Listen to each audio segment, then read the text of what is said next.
here's my new engine stand. It's a Harbor Freight 750-pound stand.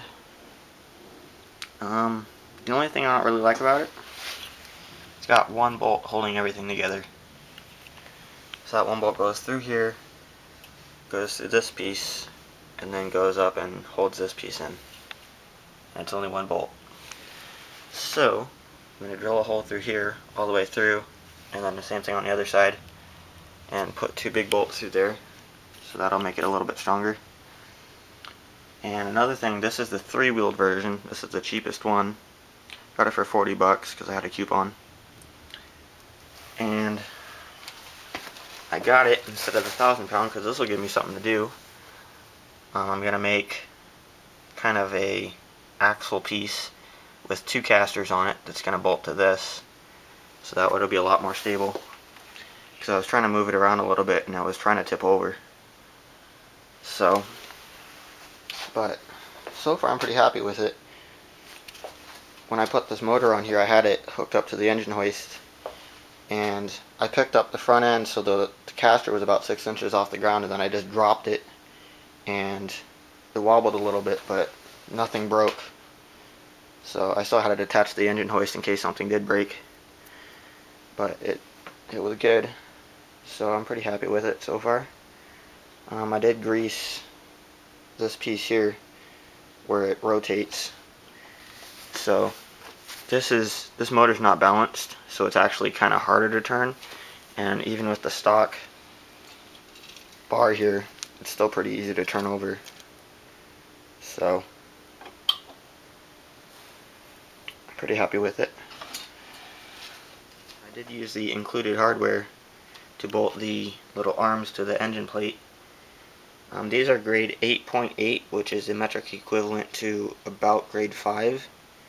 So normally you want to use grade 8, but for just this block, which I'm pulling the crank out of, it should be fine. So I will be replacing it eventually, but they seem to be fine just for this kind of a bare engine block. So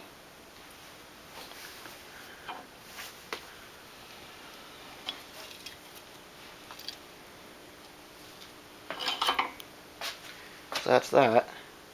And another thing I'm going to do to it is got this piece of square tubing that's hollow, and I'm going to make something to slip into this and make kind of a rectangular frame around the bottom here so that I can put a drain pan on it, so that when I'm pulling things apart it won't leak all over the floor. But yeah, that's my new engine stand. I've got my 170 on it right now. I bought this engine for parts and used a bunch of stuff to build my 200 that is, I want to say it's almost done, but I keep saying that. But we actually got the head most of the way done now. I'll be assembling it next week, so it's getting close. Most of the fabrication work's done now, so that's getting done. But anyways, this is a 170. Had a spun bearing, number 5 rod bearing. So I'm gonna pull the crank out, have the crank turned, then I'm gonna clean up the cylinders and mic them, and then I'm gonna clean up the deck and check it with a straight edge and see if it's gonna have to be milled. But anyways, yeah, that's the Harbor Freight engine stand. I'll make some videos of the extra wheel and the drain pan when I get those built.